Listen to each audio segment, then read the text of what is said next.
The massive Vorthak warship moved through space like a dark mountain.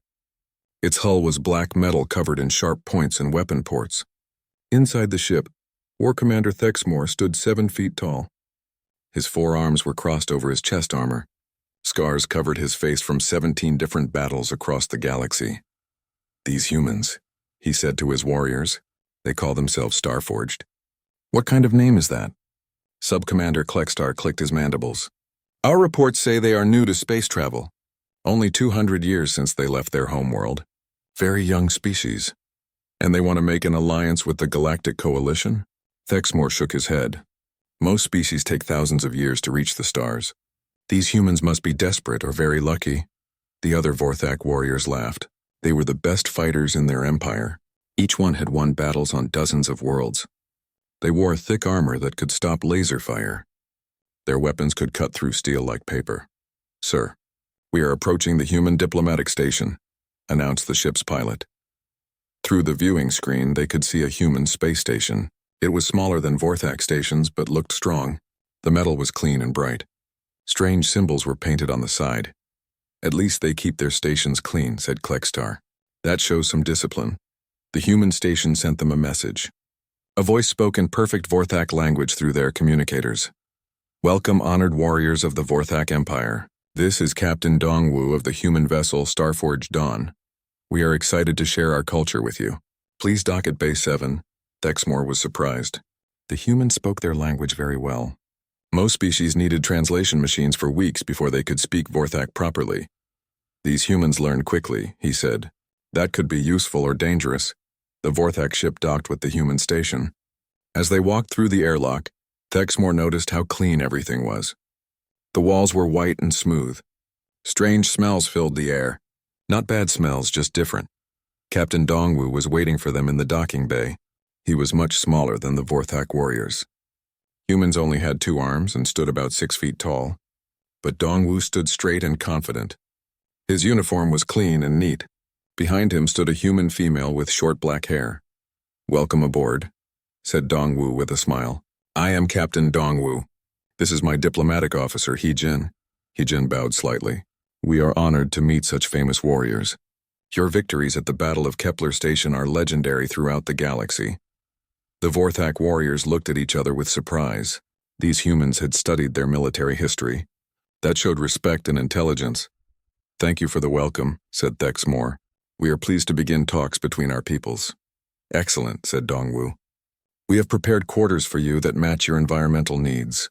But first, we would like to invite you to share a meal with us. Food is very important in human culture. We show friendship by eating together." Thexmore nodded. This was normal for most species. Sharing food was a common way to show trust and friendship across the galaxy. "That sounds acceptable," he said. "What type of nutrition do humans consume?" Hai-Jin smiled brightly. "Oh, you will love it. Our chef Taeho has prepared a traditional Earth meal for you. It will be ready in a few hours. Would you like to tour our ship while we wait?" The Vorthak warriors followed their human hosts through the corridors. The ship was impressive. The technology looked advanced and well-maintained. The humans they met in the halls were friendly and professional.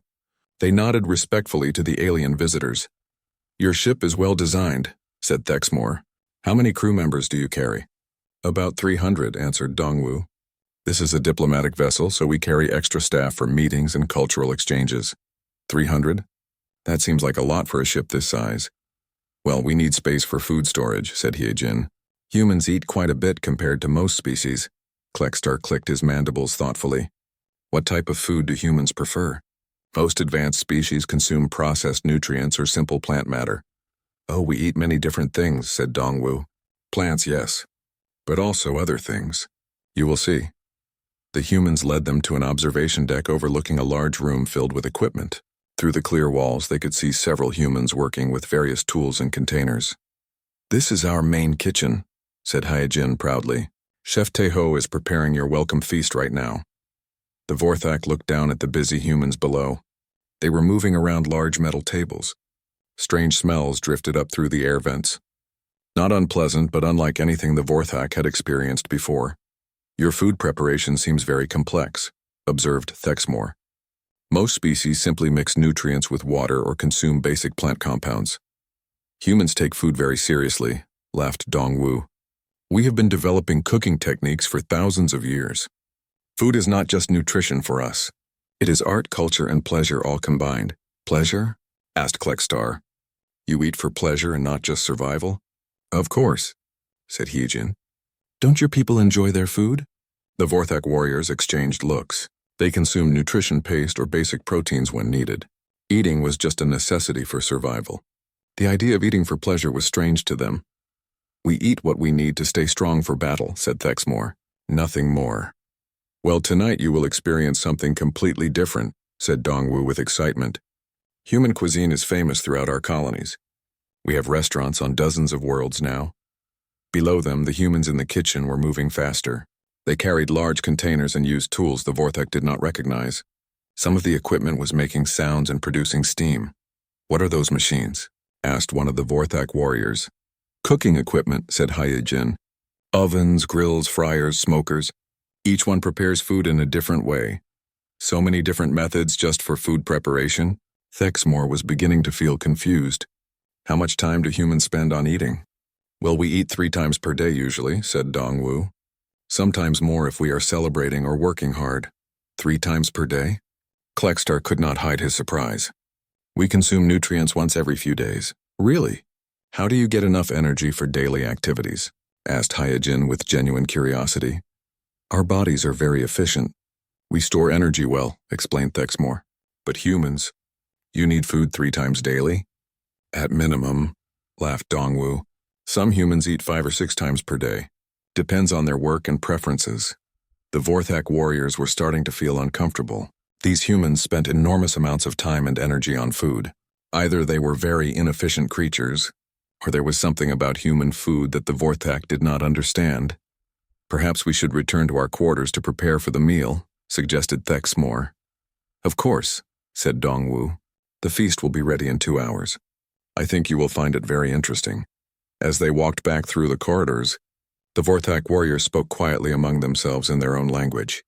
These humans are strange, whispered Klextar. All this focus on food seems wasteful.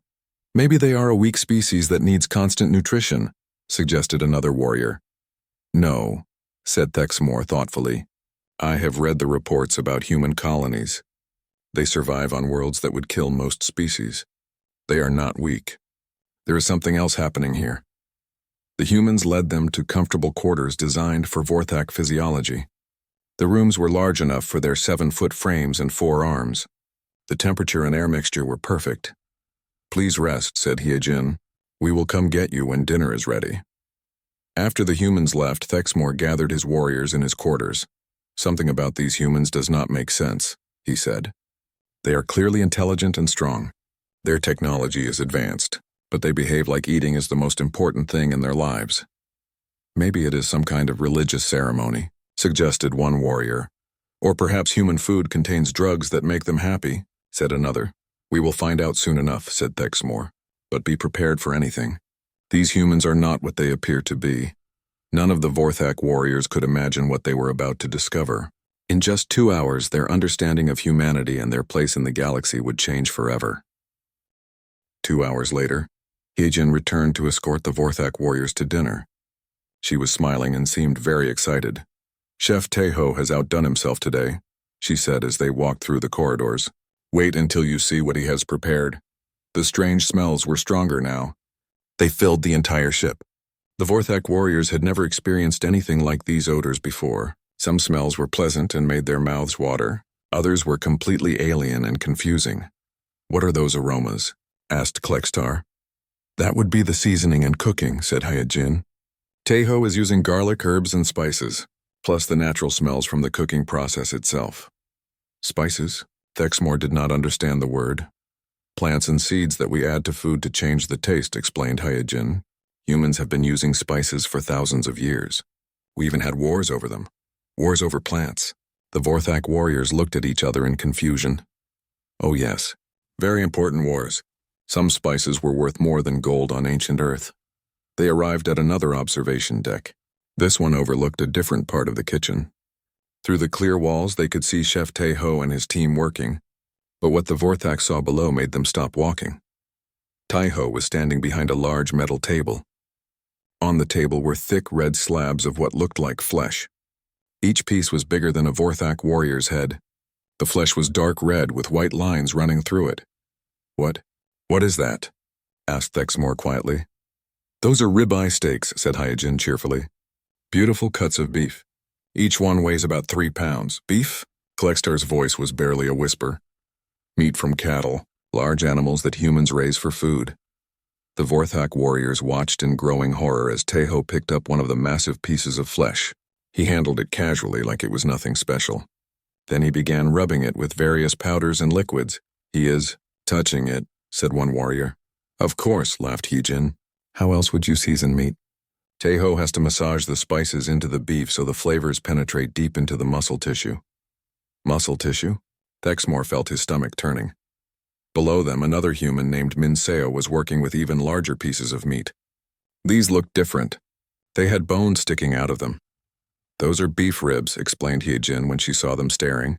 "Minseo slow-cooked them for 18 hours until the meat falls right off the bone." The Vorthak watched as Minseo demonstrated.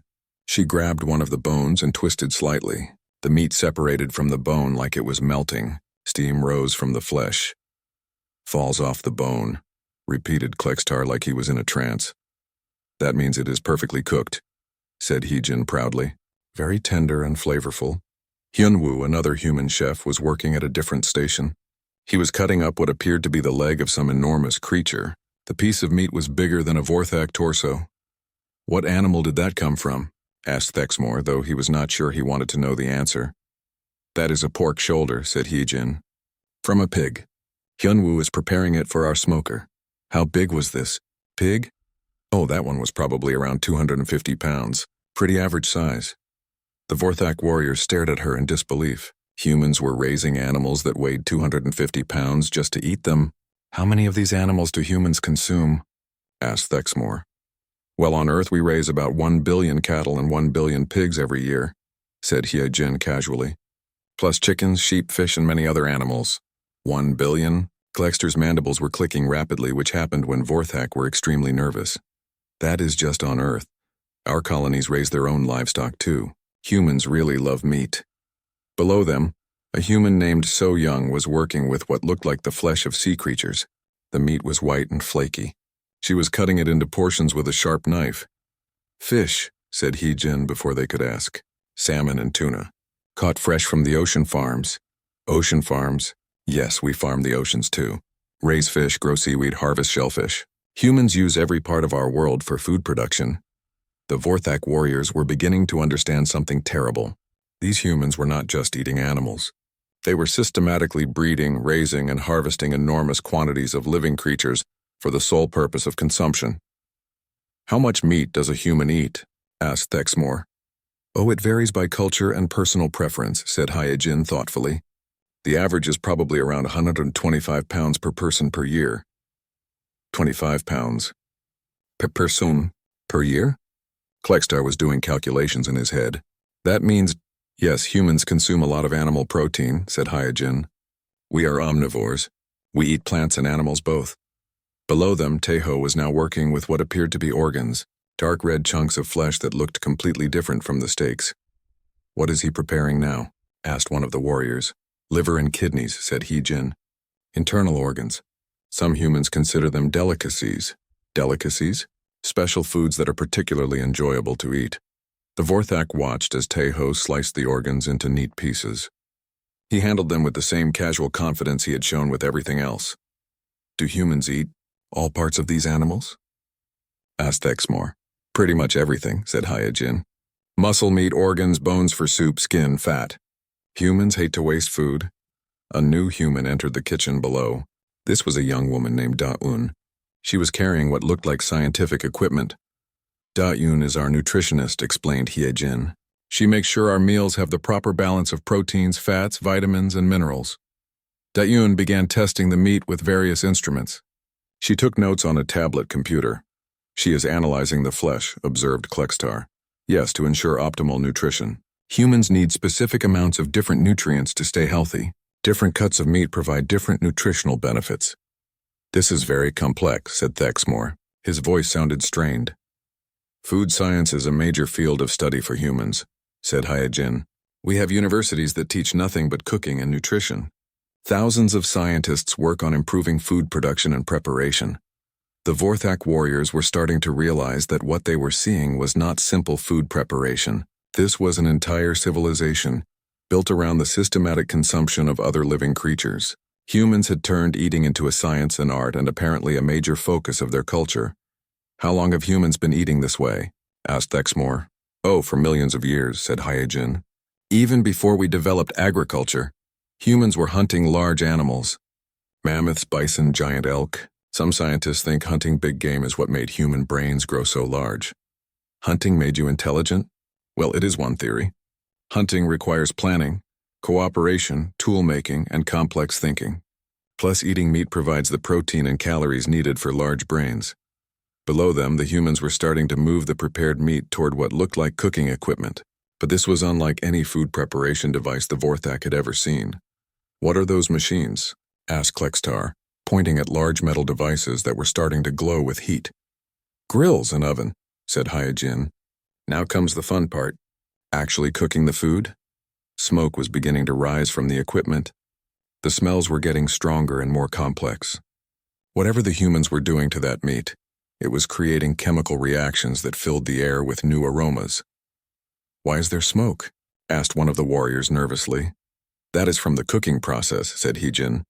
"When meat cooks, it releases moisture and compounds that create flavor. The smoke is perfectly normal." The Vorthak warriors watched as Teho approached one of the glowing devices. He was carrying several of the massive steaks. Steam and smoke swirled around him as he worked. "Is the meat burning?" asked Thexmore. No, laughed Hijin. "That is controlled cooking. Teho is a master chef. He knows exactly how to prepare each cut of meat for optimal flavor and texture." But to the Vorthak warriors, it looked like the humans were deliberately damaging the flesh with heat and fire. This was more disturbing than anything they had seen so far. "Perhaps we should return to our quarters," suggested Klextar quietly. "Oh, but the best part is just starting," said Hyojin with enthusiasm. "Wait until you see what fire can do to meat. It is absolutely amazing." The Vorthak warriors looked at each other with growing alarm. These humans were not just eating other creatures. They were using fire to transform the flesh before consuming it. What kind of species had they encountered? The Vorthak warriors could not look away from the scene below them. Chef Teho had approached a large metal device that was glowing with intense heat. Flames danced across its surface like tiny demons. "What is that machine?" asked Thexmore, his voice tight with concern. "That is our main grill," said Hyojin happily. "Teho prefers cooking over open flame. He says it gives the meat better flavor." "Open flame?" Klextar's mandibles were clicking so fast they sounded like a machine gun. "Yes, fire is one of humanity's oldest cooking methods.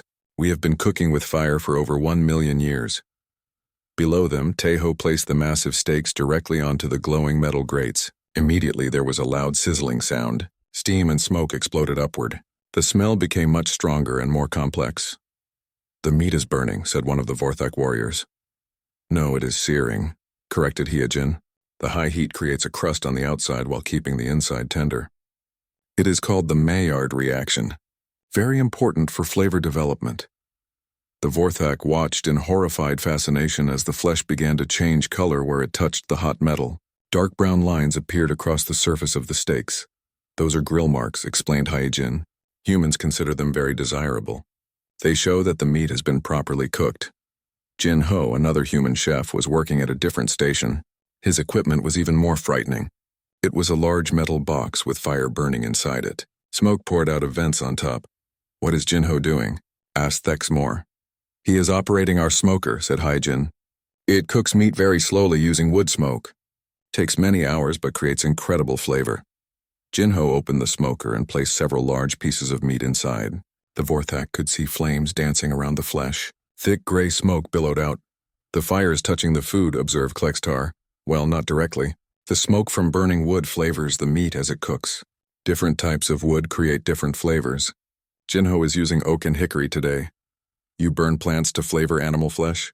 asked Thexmore. "Exactly. Humans have identified dozens of wood types that pair well with different meats. Apple wood for pork, mesquite for beef, cherry for chicken."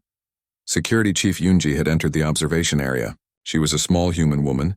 but she carried herself with confidence that reminded the Vorthak of their own warriors. "How are our guests enjoying the cooking demonstration?" she asked Hyojin. "They seem very interested," said Hyojin. "I was just explaining our smoking techniques." "Excellent," said Yunji, turning to the Vorthak.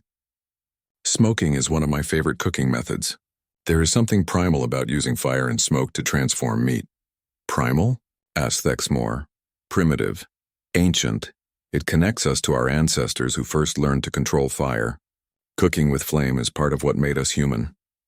The Vorthak warriors exchanged worried glances. These humans spoke about fire and meat like they were discussing religion. Dai-Yun, the nutritionist, had joined the humans in the kitchen below. She was carrying a tablet and various scientific instruments. Dai-Yun monitors the cooking process, explained Hyojin. She ensures that the meat reaches the proper internal temperature for food safety.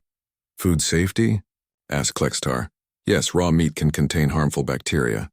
Cooking kills the dangerous organisms while preserving nutrition." Dai-Yun inserted a long probe into one of the steaks. Numbers appeared on a digital display.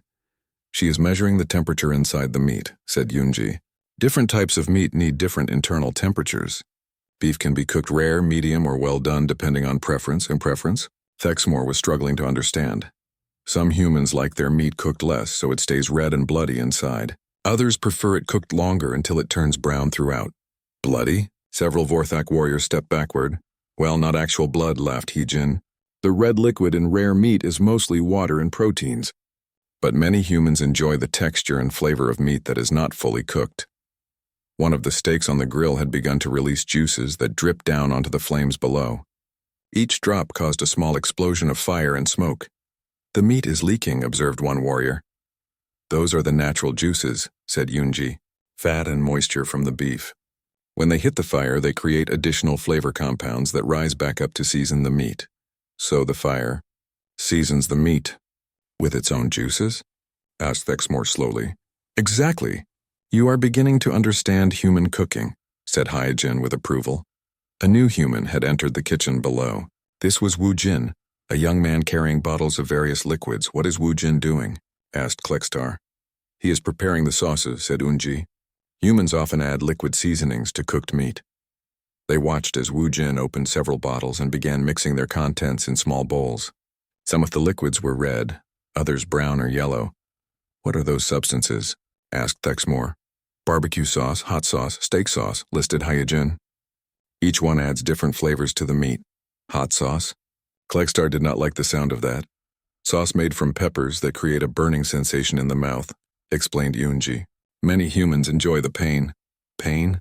Several Vorthak warriors stepped further back from the viewing window. "It is hard to explain," said Hyojin. "The burning sensation from spicy food releases chemicals in the human brain that create pleasure. We have developed tolerance for very intense heat levels." Wu Jin was now working with what appeared to be tiny red and orange pods. He was chopping them very carefully, wearing protective gloves. "What are those?" asked one warrior. "Carolina Reaper peppers," said Yunji proudly. "Some of the hottest peppers on Earth. Wu Jin is making fresh hot sauce." "How hot?" asked Thexmore, though he was not sure he wanted to know. "About 2.2 million Scoville units," said Hyojin casually. The Vorthak had no idea what Scoville units were, but the number sounded terrifying. "Is that dangerous?" asked Klextar. "Well, it can be uncomfortable if you are not used to it," said Yunji. "But humans have built up tolerance over generations.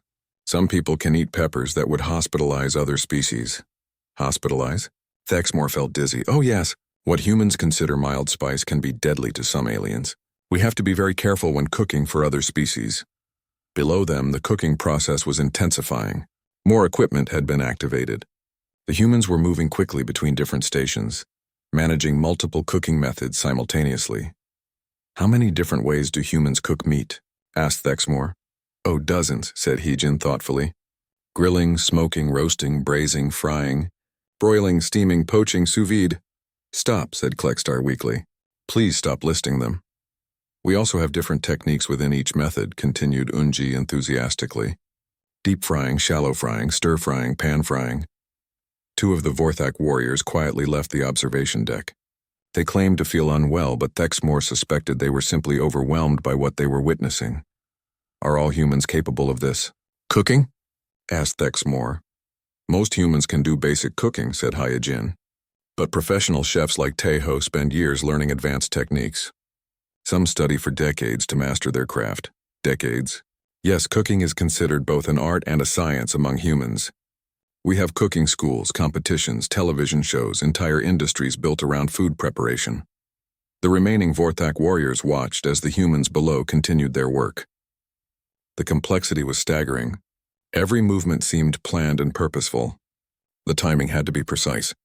The temperatures were carefully controlled. Multiple dishes were being prepared simultaneously. This is not simple nutrition, said Thexmore quietly. No, agreed Unji. This is culture, art, science, and tradition all combined into one activity. The smell from the kitchen was now so intense that it filled the entire observation deck. The Vorthak found themselves breathing heavily, their bodies reacting to the complex chemical signals rising from the cooking meat. Why do the smells affect us so strongly? Asked Klextar. Cooking meat releases hundreds of volatile compounds, explained Dayun, who had joined them on the observation deck. Many of them trigger biological responses in carnivorous species. Even species that do not normally eat meat often find the smell appealing. You mean this smell could make us hungry for meat? Asked Thexmore with growing alarm. Possibly, said Daun with scientific interest. The aroma compounds from cooking meat are designed by evolution to attract carnivores. Your bodies might interpret them as signals of available protein. The Vorthak warriors looked at each other with new understanding. These humans were not just preparing food, they were creating biological weapons that could manipulate the hunger responses of other species. Perhaps we should see how much longer until the meal is ready, suggested Thexmore. Oh, we are almost finished, said Hyojin cheerfully. Just a few more minutes and everything will be perfect. The Vorthak warriors realized they were about to face something no warrior in their empire had ever encountered before. They were going to sit down to dinner with apex predators who had turned the consumption of other living creatures into high art. The formal dining hall aboard the Starforged Dawn was larger than the Vorthak warriors had expected. The table was long enough to seat 20 beings comfortably. It was made of dark wood that had been polished until it gleamed like metal. Strange eating implements were arranged at each place setting. Captain Dongwu stood at the head of the table, wearing his dress uniform. His chest was covered with medals and ribbons. Behind him, the viewing ports showed the stars beyond the space station. Welcome, honored guests, he said with a wide smile. Tonight we share with you the finest traditions of Earth cuisine. The Vorthak warriors took their seats carefully. The chairs had been modified to accommodate their larger frames and 4 arms. Everything seemed normal for a diplomatic dinner. But the smells filling the air were unlike anything they had ever experienced. Hyojin stood beside Captain Dongwu. She was practically glowing with excitement. We are so proud to present authentic Earth barbecue, she announced. This meal represents thousands of years of human culinary evolution. The kitchen doors opened. Chef Taeho entered, followed by his entire cooking staff. They were pushing wheeled carts loaded with covered dishes. Steam rose from beneath the metal lids. The aromas became so intense that several Vorthak warriors began breathing through their mouths instead of their noses. First, said Taeho, approaching the table, we present the main course. He lifted the lid from the largest serving dish. The Vorthak warriors collectively gasped. On the platter was a piece of meat so large it could have fed a Vorthak family for a week. It was dark brown on the outside with black lines crisscrossing the surface. Red juices pooled around the edges. Steam rose from the flesh like incense from an altar. This is a prime ribeye roast, announced Taeho proudly. 24 pounds of beef aged for 30 days, then slow roasted for 6 hours. 24 pounds, whispered Klextar. From a single animal, confirmed Taeho. A 2-year-old steer that weighed 1,400 pounds before processing. Thexmore felt his primary stomach clench. Humans were casually discussing the slaughter of creatures that weighed more than most sapient species. Yu Jin, the cultural attaché, stepped forward with a large knife. The blade was longer than a Vorthak warrior's arm and sharp enough to cut through bone. Allow me to demonstrate proper carving technique, she said. Cheerfully, the Vorthak watched in fascinated horror as Yu Jin positioned the knife against the massive roast. With smooth, practiced movements, she began cutting. The blade sliced through the meat like it was soft fruit. Each cut revealed the interior of the flesh, which was deep red in the center and brown around the edges. Perfect medium rare, observed Tejo with satisfaction. The internal temperature is exactly 135 degrees Fahrenheit. You measure the temperature inside dead animals? Asked Thexmore weakly. Of course, said Yujin as she continued carving. Proper temperature control is essential for food safety and optimal texture. She had now cut the roast into thick slabs. Each piece was larger than a Vorthak warrior's head. Juices flowed from the meat like small rivers. These are individual portions, explained Hyejin. 1 steak per person. 1 steak per person? Klexter was calculating rapidly. That is several pounds of meat each. Well, this is a special occasion, laughed Captain Dongwu. Normally we might eat smaller portions, but we wanted to show proper hospitality. The next cart was uncovered, revealing what appeared to be the rib cage of some enormous beast. The bones were dark brown and glistening with moisture. Chunks of meat hung from each rib like grotesque decorations. Beef ribs, announced Minseo proudly. Smoked for 18 hours with oak wood. The meat falls right off the bone. To demonstrate, she grasped one of the bones and twisted gently. A massive chunk of meat separated from the bone and fell onto the serving platter with a wet thud. Falls off the bone, repeated one of the Vorthak warriors in a trance-like voice. That indicates perfect tenderness, explained Minseo. The collagen in the meat has been completely broken down by the slow cooking process. The third cart held what looked like the leg of a giant creature. It was golden brown and had been scored with a knife in a diamond pattern. Sweet-smelling glaze covered the surface.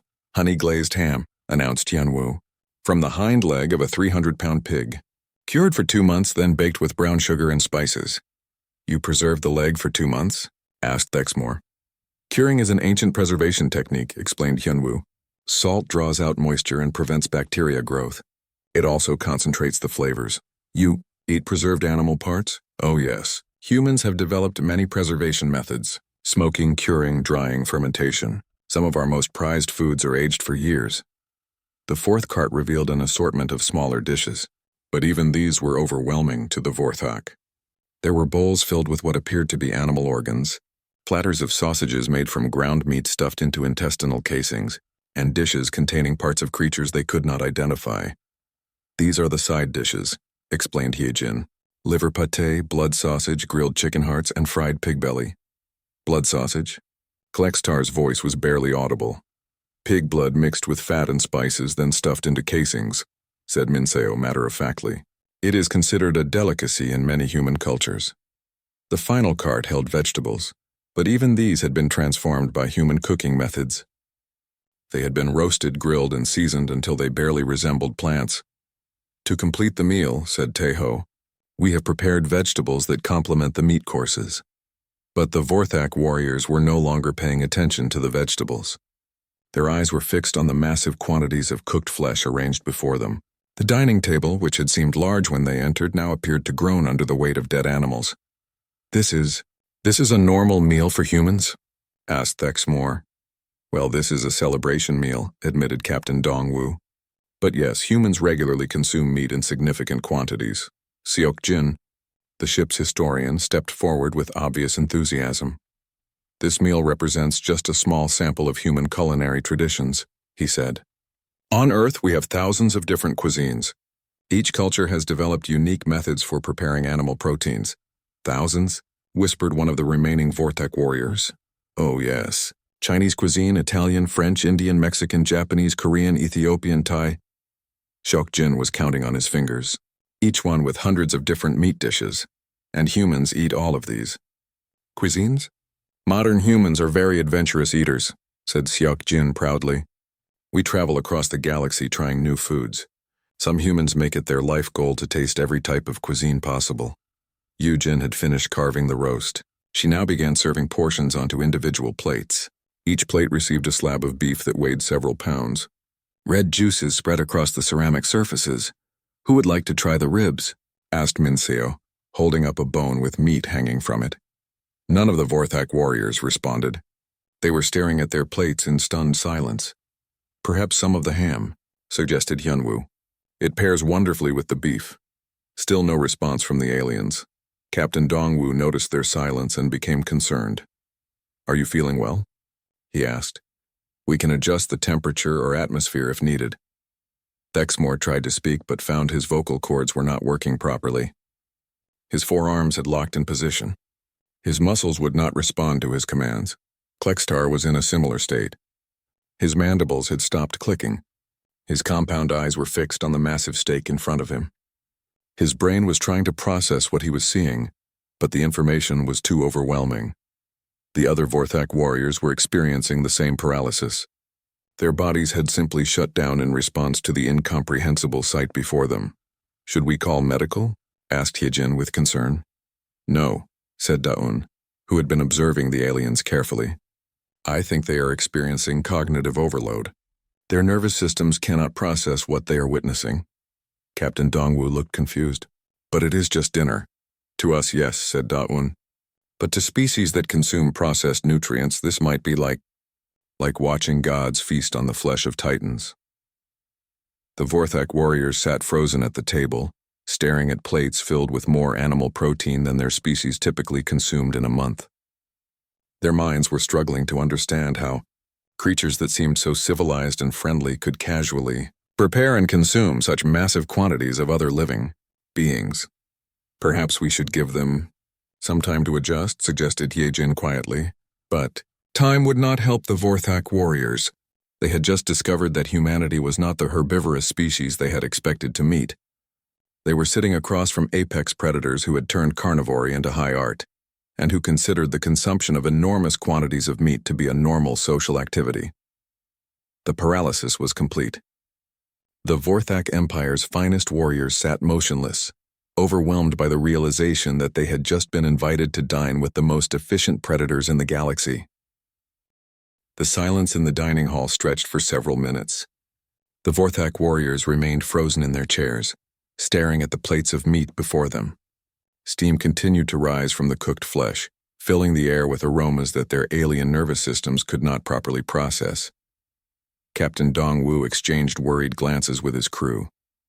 This was not the reaction they had expected from their honored guests. "Commander Thexmore," he said gently, "are you feeling unwell?" Thexmore's mouth moved slightly, but no sound came out. His forearms remained locked in position on the table. His compound eyes were fixed on the massive ribeye steak that Hyejin had placed before him. Dayun approached the table with her medical scanner. She ran the device over the nearest Vorthak warrior. "Their vital signs are elevated but stable," she reported. "Heart rate, respiration, and brain activity are all higher than normal.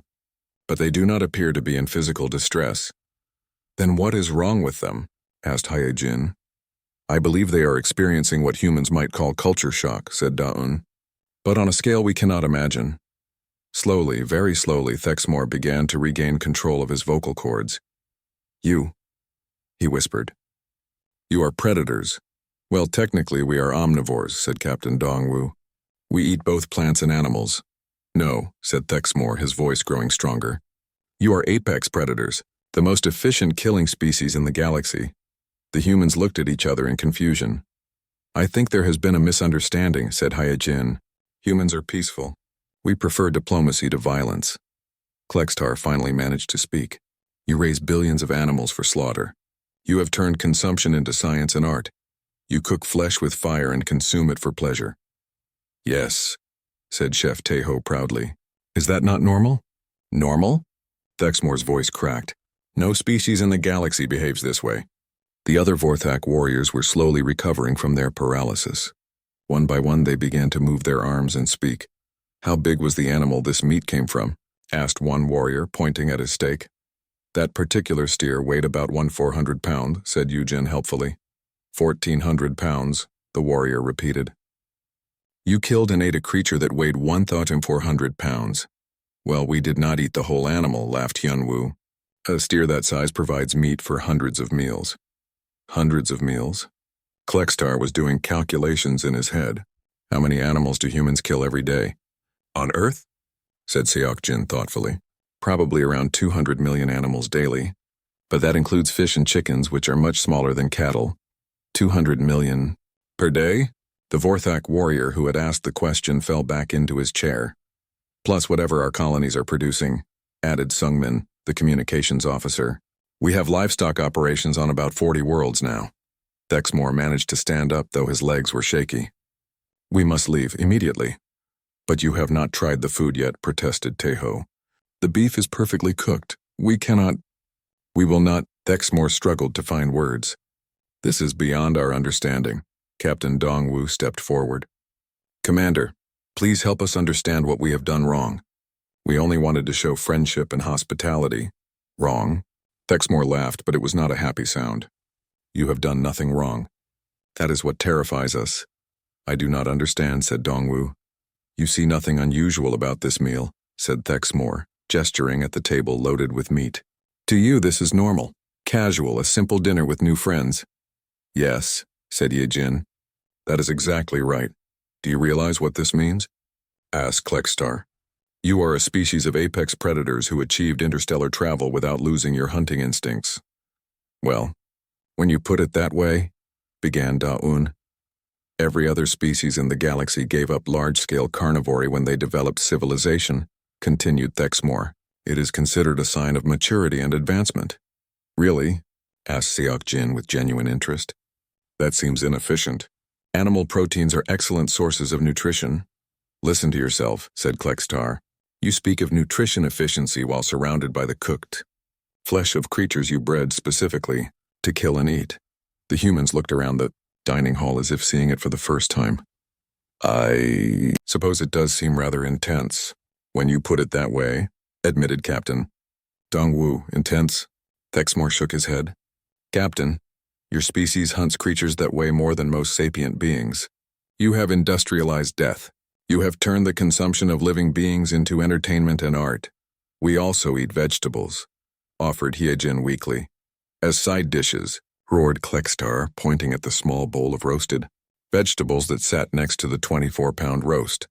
The humans were beginning to understand that their guests were genuinely disturbed by the meal. Perhaps we should have started with salad, suggested Yujin quietly. Thexmore activated his communication device. This is War Commander Thexmore to Vorthak Command. Request immediate extraction. Priority Alpha, sir, came the reply from his ship. Is there a threat to the diplomatic mission? Thexmore looked at Captain Dongwu, who was still holding a serving spoon and looking confused. Negative. No immediate threat, but we require emergency consultation with Xenobiology and Strategic Command. Understood, sir. Shuttle departing now. Captain Dongwu stepped forward. Commander, please tell us how we can fix this situation. We truly meant no offense. There is nothing to fix, said Thexmore. And no offense was taken? You have simply shown us who you really are. And who are we? Asked Dongwu. The most terrifying species in the galaxy, said Klextar simply. And you do not even know it. Within minutes, a Vorthak shuttle had docked with the station. The alien warriors gathered their equipment and prepared to leave. Will you at least consider resuming talks at a later date? Asked Hyejin hopefully. Oh, there will definitely be talks, nor said Thexmore. But they will be very different talks than we originally planned.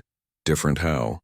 The Galactic Coalition will need to completely reassess humanity's position in galactic politics, said Klextar. You are not the peaceful herbivores we expected to meet. As the Vorthak warriors filed toward the airlock, Thexmore paused at the door. Captain Dongwu, he said. I have one final question. Of course, Commander. This meal you prepared. You said it was normal for humans. Not special or unusual, that is correct. Perhaps a bit larger than typical, but yes, quite normal. And humans eat this way every day? 3 times per day, usually. Thexmore nodded slowly. Thank you for your honesty. That information will be very important for our reports. After the Vorthak delegation had departed, the human crew stood in the empty dining hall, surrounded by untouched plates of cooling meat. Well, said Captain Dongwu finally, that did not go as planned. Should we have warned them about our dietary habits? Asked Hyejin. How could we warn them about something so normal? Said Daun. It would be like warning them that we breathe oxygen. Sungmin was monitoring communications from his station. Captain, I am receiving urgent messages from across the Galactic Coalition. Request for information about human dietary requirements. What kind of requests? Scientific inquiries, sir. Xenobiologists want to study our nutrition. Military strategists want to understand our resource requirements. Political analysts want to know how our eating habits affect diplomatic relations. All because of dinner? Asked Teho. Apparently, said Sungmin. I also have requests from 17 different species asking for detailed food preparation videos. They want to watch us cook? Asked Yujin. Some of them want to understand the process. Others want to use the videos for what they call psychological warfare training. Captain Dongwu sat down heavily in one of the abandoned chairs. Make a note in the ship's log, he said. Future diplomatic meals will include detailed nutritional warnings and species compatibility charts. Should we also include information about competitive eating and all-you-can-eat restaurants? Asked Seok-jin. Let us not terrify them any more than we already have, said Dongwu. 3 months later, human-style cuisine had become the most requested and most feared dining experience in the galaxy. Specialty restaurants opened on dozens of worlds, though they required medical clearance and liability waivers for non-human customers. The Vorthak Empire established a new department of human studies to analyze the implications of a carnivorous species achieving technological advancement. Their first report concluded that humanity represented either the greatest threat or the greatest opportunity in galactic history. Meanwhile, Captain Dongwu received a message from Galactic Coalition headquarters requesting that all human vessels carry detailed warnings about their food storage and preparation capabilities. The message ended with a simple request. Please advise all Coalition members when humans plan to have lunch. Some species require advance notice to avoid diplomatic incidents. Humanity had achieved something no other species in galactic history had managed. They had terrified an entire galaxy simply by inviting everyone over for dinner.